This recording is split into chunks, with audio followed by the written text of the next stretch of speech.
Ketika bertemu dengan pasien ya tahu sendiri ya. Pasien dengan bermacam-macam pasien, kita dituntut untuk gimana sih caranya pasien ini sembuh gitu. Ini kan harus main ya. Terus ininya juga harus main, psikomotornya juga harus main gitu. Terus kita bersikap dengan keluarga pasien tuh kan gimana gitu. Kita kan di situ dituntut untuk dinamis gitu tuh ya. Kalau ada keluarga pasien yang marah-marah, gimana saya menyikapinya begitu. Di Nuris ini santri itu bisa berprestasi, bahkan bisa ikut lomba-lomba kemana-mana, entah itu kancah nasional maupun internasional gitu. Itu sudah terbukti jelas kalau santri itu bukan santri yang dulu yang hanya bisa menguasai agama saja, tapi santri sekarang adalah santri yang modern yang bisa bersaing dengan perubahan zaman gitu. Teruslah berjuang kalian, berusaha, berdoa. Yang penting itu adalah berjuang dan berdoa. Entah itu goalnya di belakang itu seperti apa, tidak masalah. Itu adalah takdir yang di atas. Yang takdir yang di atas itu adalah yang terbaik untuk kalian semua gitu. Jadi yang penting berjuang dan berdoa. Goalnya di belakang tuh terserah sudah. Yang ngatur yang di atas begitu. Ini dapat informasi kalau Nuris itu bagus gitu dari segi agamanya dan segi pendidikan formalnya itu juga bagus. Akhirnya ya udah memilih di MTS Unggulan Nuris gitu.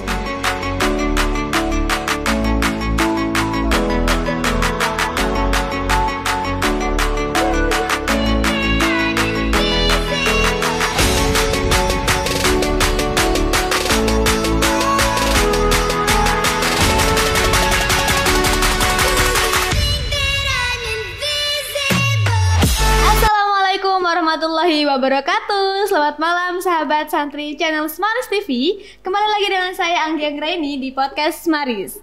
Oke, gimana nih kabar sahabat santri di rumah? Semoga kalian semua selalu diberi kesehatan, selalu diberi semangat, diberi kelancaran rezekinya. Seperti biasanya, podcast Smaris selalu menghadirkan bintang tamu yang luar biasa, yang wow, yang keren, yang pastinya akan menginspirasi dan memotivasi sahabat santri di rumah semuanya. Oke, langsung aja. Malam ini kita sudah kedatangan santri dan juga mahasiswa dari Keperawatan UNED. Selamat malam Mbak Sandi. Selamat malam. Boleh dong langsung disapa sahabat santri yang ada di rumah. Halo sahabat santri, perkenalkan nama saya Nisa Nabila Sandi dari Fakultas Keperawatan. Saya alumni Nuris tahun 2019. Langsung aja nih sahabat santri, biar sahabat santri keponya gak lama-lama. Langsung aja ya Mbak Sandi ya. Gini, Mbak Sandi boleh dong diceritain latar belakangnya dulu waktu SMA, kenapa kok memiliki keinginan untuk kuliah di keperawatan? Oke, jadi awalnya itu dari dari latar belakang keluarga ya. Jadi ayah sama ibunya saya adalah lulusan dari keperawatan. Dari situ saya termotivasi untuk mengambil jurusan keperawatan. Dan selain itu ya inginlah melanjutkan kerja dari kedua orang tua begitu. Jadi Mbak Sandi ini ngambil keperawatan juga turun-temurun gitu ya Mbak ya? Hampir bahkan dari mbahnya saya itu udah dari keperawatan gitu, dari latar belakangnya emang medis gitu loh. Ya akhirnya ya ke saya juga gitu. Selanjutnya ini perjuangan dapat kuliah, terus dapat diterima di keperawatan waktu SMA. Boleh diceritain Mbak? Jadi perjuangannya itu ya keinginan untuk menjadi perawat itu memang sudah dari awal ya. Jadi dulu itu saya memilih SMA dan syukurnya adalah saya tuh di IPA 1 dan menurut saya itu adalah linear gitu. Kemudian di kelas 3 itu sudah mulai cari-cari informasi. Oh, di keperawatan ini seperti ini, kita harus butuh ini, butuh itu gitu ya. Sudah mulai cari informasi. Nah, di awal kelas 3 itu sudah saya menabung untuk membeli buku itu soal-soal gitu. Soal-soal. Jadi kan ini sebuah ikhtiar saya untuk bisa lolos diseleksi di keperawatan. Itu sudah mulai ngerjakan gitu. Saya tuh target. Jadi kalau saya itu setiap hari harus membawa buku itu dan minimal lah harus satu bank soal itu terisi gitu. Jadi bisa menjawab pertanyaan gitu. Jadi dulu tuh mindset saya kayak gini, mindset saya tuh kalau saya tidak mengerjakan soal, saya tidak bisa tidur gitu. Sama kayak ini loh, kalau kita nggak pegang HP nggak bisa tidur gitu. Jadi dulu saya juga seperti itu gitu, kalau nggak ngerjain soal nggak mau tidur gitu. Saya teringat dengan cita-cita saya kan, pinginnya di keperawatan. Keperawatan kan ini ya susah banget gitu buat keperawatan, buat masuk keperawatan tuh susah banget. Jadi perjuangannya ya harus susah juga, harus berat juga gitu. Dari situlah perjuangannya saya gitu. Jadi berusaha gimana caranya buat sehari itu menargetkan untuk mengerjakan soal. Kalau saya tuh intinya yang penting berjuang dulu, capek dulu, berdoa. Entah itu goalnya seperti apa, itu yang di atas yang ngatur gitu. Dulu ikut jalur apa waktu SMA? Maksudnya ini ya masuknya ke jadi perguruan tingginya. Dulu tuh pertama ikut senam PTN. Senam PTN memang ambilnya itu ini ya keperawatan, gak ada rezeki. Kemudian SBMPTN. Nah dulu itu saya tuh mikirnya seperti ini. Yang pertama saya taruh di kedokteran, di kedua di keperawatan. Saya tuh ngiranya kalau di kedokteran nilainya saya tuh kayak nggak mampu deh gitu. Biasanya kelempar di keperawatan. Ternyata pemikiran itu salah gitu. Akhirnya nggak keterima ya kan. Tapi cita-cita untuk menjadi perawat tuh masih ada dan besar. Syukurnya orang tua tuh tetap mendorong saya dan alhamdulillah mendapat rezeki gitu. Akhirnya saya bisa melanjutkan tes seleksi itu sampai kena di keperawatan gitu. Bukan biasanya ya, Mbak, emang kesehatan, kalau yang menuju ke kesehatan, keperawatan, kedokteran itu kan biayanya mahal ya gitu. Terus itu Mbak Sandi itu dapat beasiswa atau gimana untuk pembayarannya? Ya alhamdulillah sih saat ini dari semester 2 itu saya dapat beasiswa Kemendikbud itu. Jadi kalau semester 1 tuh penuh, saya masih bayarnya UKT-nya penuh, tapi semester 2 sudah alhamdulillah tidak. Karena kan syarat untuk dapat beasiswa itu kan harus punya IPK ya, punya tabungan IPK ya. Alhamdulillahnya pas di semester 1 IPK-nya saya itu lumayan bagus gitu. Akhirnya ya keterima. Dulu tuh masih semester 1 tuh ini 3,78 dulu. 3,78 dulu masih semester 1 gitu. Keren. Itu bagus, bukan lumayan, bagus banget. Iya gitu. Persyaratannya cuma IPK harus gitu? Iya IPK sama ngumpulkan berkas-berkas itu sudah. Beasiswa apa namanya? Kemendikbud gitu. Jadi waktu semester 1 masih bayar full. Tapi semester 2 sampai saat ini alhamdulillah masih ada. Mbak Sandi ini kan lulusan MTS Nuris ya? Iya dulu MTS Nuris. Dulu tahu dari siapa, Mbak? Dulu tuh orang tua memang dari awal pingin anaknya mondok. Dulu pilihan pertama itu bukan Nuris, adalah salah satu pondok. Kemudian ayahnya saya tuh dapat informasi kalau Nuris itu bagus gitu dari segi agamanya dan segi pendidikan formalnya itu juga bagus. Akhirnya ya udah memilih di MTS Unggulan Nuris gitu. Dulu waktu MTS Mbak Sandi juga ikut eskul atau organisasi? Iya dulu ikut. Dulu saya itu kalau di MTS dulu ikut malah OSIM. Iya OSIM, ikut OSIM. Terus kalau bagian akademiknya dulu saya tuh di bagian fisika. Ikut M-Science Fisika dulu MTS. Terus kalau di bagian agamanya dulu saya ikut TLS Jurmiyah dulu. Masih MTS itu, les Jurmiyah. Setelah MTS, Mbak Sandi langsung ke SMA. Biasanya nih sahabat santri umumnya itu kalau kita masuk di madrasah sanawiyah itu umumnya melanjutkan ke madrasah aliyah. Terus kok Mbak Sandi langsung SMA? Beda. Jadi dulu emang keinginan pertama adalah saya di kesehatan, kuliahnya di kesehatan, kedokteran atau keperawatan. Dulu pertama kali memang seperti itu. Jadi saya itu memutuskan untuk selinier lah ya, lebih linear gitu di SMA Nuris, tapi tidak meninggalkan yang namanya ilmu agamanya saya kayak ilmu nahu, imriti kayak gitu. Jadi saya ikut seleksi lagi, seleksinya itu di bagian diniyahnya. Jadi alhamdulillahnya saya di bagian diniyahnya di unggulan. Jadi saya tidak 100% meninggalkan imriti, nahu dan lain-lainnya pas waktu MTS gitu. Sebenarnya waktu MTS kan juga belajar Imriti, jadi waktu SMA-nya lanjutinnya diniyahnya unggulan. Iya, diniyahnya alhamdulillah di unggulan gitu. Terus kalau boleh tahu waktu SMA pernah dapat juara apa Mbak Santi? Dulu itu ini kelompok ya. Dulu saya sama teman saya 2 orang itu di biologi itu juara harapan 2 biologi di botani dulu. Ya, itu. Wah, keren banget nih Mbak Sandi. Berarti udah punya sangu dari SMA, udah banyak pengalaman lombanya untuk meneruskan di keperawatan. Ya. Oke. Selanjutnya nih Mbak Sandi. Mbak Sandi ini kan udah 6 tahun ya mondok 6 tahun mondok di Nuris. Terus kan sudah mempunyai banyak banyak teman, banyak ilmu. Terus gimana sih pandangan Mbak Sandi tentang pesantren setelah Mbak Sandi lulus?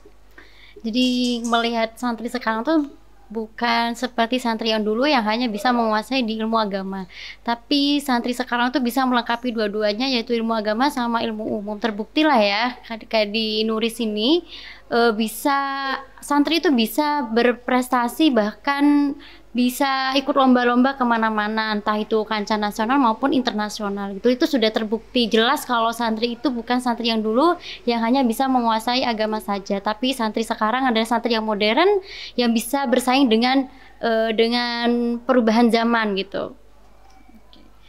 Terus sampai sekarang kan masih ngabdi Mbak Sandi. Terus kalau boleh tahu kenapa alasannya Mbak Sandi mau ngabdi sambil kuliah? Oke, kalau alasan pertama tuh mungkin dari saya sendiri ya. Kalau dari pribadinya saya sendiri tuh tidak suka kalau membuang-buang waktu gitu. Dari santri dulu emang gak suka kalau membuang-buang waktu gitu. Akhirnya keikutlah pas waktu mau masuk kuliah itu kok kalau masuk kuliah kan biasanya ngekos ya gitu, ngekos atau ngontrak gitu, tapi saya tuh lebih mikirnya kalau ngekos saya tuh masih bisa kesana kesini gitu, jadi giat untuk belajar tuh nanti kayaknya hilang deh kalau saya pribadi, karena saya orangnya seperti itu, gampang hilang giat belajarnya gitu. Akhirnya saya tuh memilih untuk ngabdi.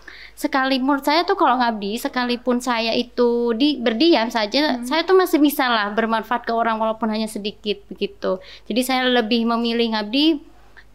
Ini juga sih, kalau menurut saya kan kalau ngabdi itu tahulah kondisi masyarakat, kita tahu berbaur dengan masyarakat yang benar, yang gimana sih caranya diterima di masyarakat gitu. Itu kan sangat dibutuhkan oleh saya sebagai nantinya sebagai perawat ya kan. Kalau perawat itu gimana caranya kita itu dinamis, sikap kita harus dinamis, kemudian harus bisa mengetahui karakter orang gitu.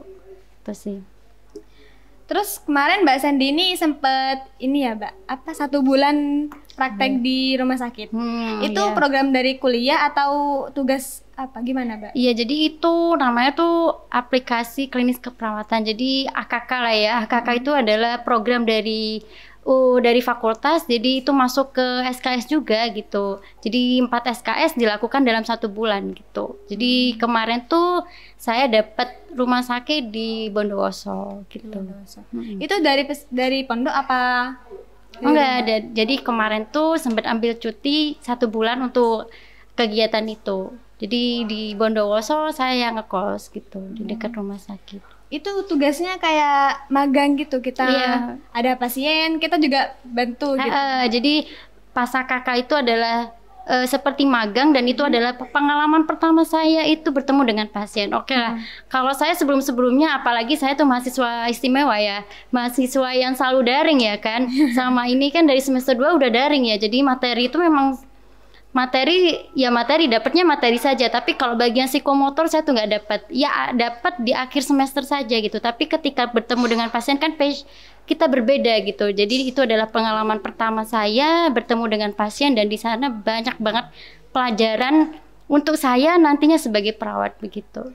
Waktu praktek kemarin bisa diceritain Mbak ini pengalamannya apa aja yang didapat, terus kesan yang paling terkesan banget mungkin. Okay. Jadi pas waktu AKK itu ya seperti yang saya bilang pertama ya, kalau AKK itu adalah pengalaman pertama saya bertemu dengan pasien. Di situ saya banyak banget yang namanya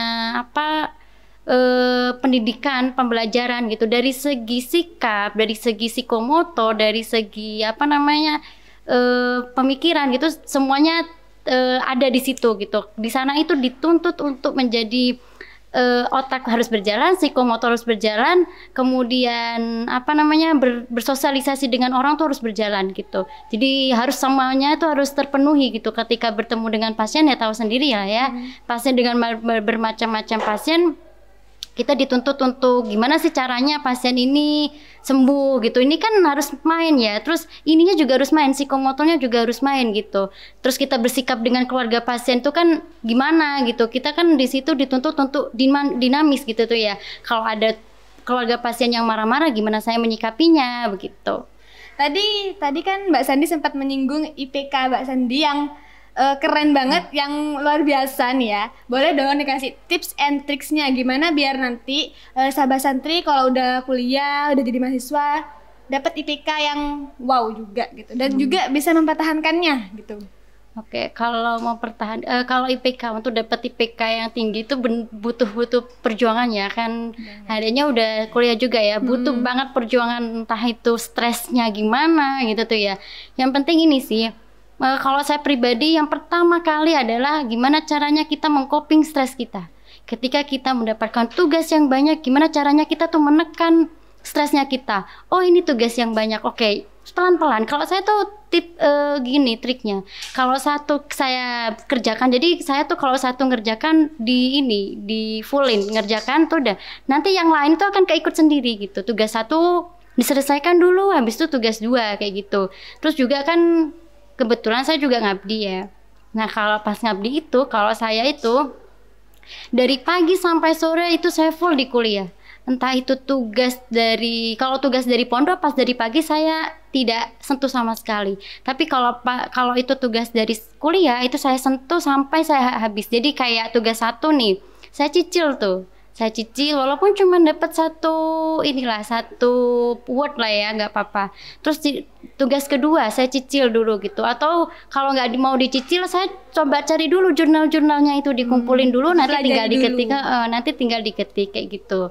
Terus juga belajar. Kalau belajar itu pasti sih, kalau saya tuh belajar, tipsnya saya tuh kalau belajar lihat tulisannya kita sendiri. Kan biasanya kalau saya pribadi, kalau kuliahnya saya itu harus bikin makalah gitu ya, atau bikin jurnal ya gitu. Jadi jurnal atau makalah yang saya buat itu saya pelajari sendiri, karena saya orangnya kalau bisa ngelihat tulisan sendiri kita hafal gitu loh. Jadi saya tuh harus nulis lagi gitu. Jadi kalau belajar nih makalahnya saya itu harus ditulis lagi gitu. Kalau saya kayak gitu. Dari situ sih untuk mempertahankan IPK ya kayak gitu. Belajar sama coping stresnya itu. Oke. Terus untuk membagi waktunya nih, membagi waktu antara belajar untuk kuliah dan juga tugas yang ada di pesantren.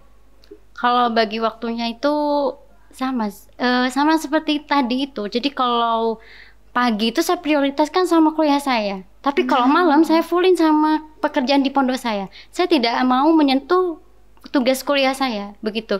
Jadi alhamdulillahnya saya tuh nggak pernah yang namanya begadang. Alhamdulillahnya. Jadi kalau dengar teman-teman saya sampai begadang sampai pagi gitu, saya tuh nggak pernah. Saya juga nggak tahu. Padahal kalau dilihat lebih sibuk ya mungkin ya di pondok sama sambil kuliah lebih sibuk itu. Tapi ya mungkin dari manajemen waktunya itu mungkin yang saya bisa atur gitu. Biasanya nih Mbak Sandi, kalau kita lagi capek, lagi penat, lagi kesel sama pekerjaan kita, apalagi full seharian, pagi udah ngerjakan tugas kuliah, terus malamnya masih ngerjakan tugas-tugas yang di pesantren, pasti kita ngedown gitu. Mbak Sandi ada gak tokoh atau motivator yang bisa mengembalikan semangat Mbak Sandi? Oke, kalau tokoh dari dulu ya, tokoh yang bikin saya tetap semangat itu adalah orang tua. Just one. Cuma orang tua saja. Jadi kalau dulu saya masih mondok sampai saat ini, saya selalu ingat sama orang tua. Orang tua saya memiliki keinginan besar untuk saya sukses. Masa saya sendiri yang punya cita-cita, masa nggak mau semangat gitu. Jadi dulu kalau ketika saya capek, ketika saya mau tidur ya, jam segini kok tidur sih gitu. Orang tua saya di rumah kerja loh buat saya, masa saya tidur kayak gitu. Jadi saya kayak punya utang gitu ke orang tua. Jadi tokohnya saya sampai saat ini adalah motivasi terbesar saya adalah orang tua. Ya. Dan selalu diingat pasti orang tua. Iya, setiap waktu lah, setiap saya capek itu orang tua. Ketika saya capek pasti ingetnya orang tua. Kok saya capek sih? Ya harus maju. Orang tua saya nggak pernah ngeluh capek kalau kerja buat saya gitu. Oke. Selanjutnya boleh dong dikasih, mungkin Mbak Sandi ada quotes atau kata-kata nih, kata-kata penyemangat buat sahabat santri di rumah. Ini sih, lebih teruslah berjuang kalian, berusaha, berdoa. Yang penting itu adalah berjuang dan berdoa. Entah itu goalnya di belakang itu seperti apa, tidak masalah. Itu adalah takdir yang di atas. Yang takdir yang di atas itu adalah yang terbaik untuk kalian semua gitu. Jadi yang penting berjuang dan berdoa. Goalnya di belakang tuh terserah sudah. Yang ngatur yang di atas begitu. Diinget-inget ya sahabat santri. Nih terakhir nih mungkin nih Mbak. Harapan setelah Mbak Sandi lulus kuliah. Setelah lulus kuliah semoga ini sih. Semoga kuliahnya saya sampai saya itu profesi dilancarkan semuanya. Setelah profesi saya tuh dapat dapat pekerjaan dengan cepat gitu supaya saya bisa mengembalikan semua biaya hidup saya kepada orang tua, biaya kuliahnya saya semuanya bisa saya kembalikan kepada orang tua. Itu saja. Boleh saya tanya lagi nih Mbak? Iya boleh. Biasanya ini setelah keperawatan, habis itu kita tuh ada kuliah lagi atau magang atau gimana? Oke, jadi kalau keperawatan, kalau di dunia keperawatan tuh setelah keperawatan S1 keperawatan saya tuh masih belum bisa yang namanya praktek lapang ya secara langsung. Saya tuh harus ngambil nurse-nya dulu. Jadi biar saya dapat title nurse-nya itu saya harus ngelanjutin di profesinya. Di profesinya itu lebih selama 1 tahun itu kita magang lah ya. Bahasanya kita magang di rumah sakit. Baru saya dapat title nurse dan dapat namanya ke sumpah nurse itu gitu. Baru boleh ini punya praktek sendiri. Iya, boleh diselingi dengan pelatihan nantinya gitu. Oke, sahabat santri, itu tadi kisah menarik dari seorang perawat cantik. Amin. Itu tadi motivasi dan juga inspirasi untuk sahabat santri untuk selalu diingat dan juga selalu dijadikan motivasi untuk kedepannya. Terima kasih juga buat Mbak Sandi yang sudah menyempatkan hadir di podcast Maris TV. Buat sahabat santri jangan lupa untuk selalu like, subscribe, dan share serta komen channel Maris TV agar kita selalu bersemangat untuk membuat konten-konten menarik lainnya. Saya Anggi Anggreni dan juga Nisa Nabila Sandi pamit untuk diri. Wassalamualaikum warahmatullahi wabarakatuh.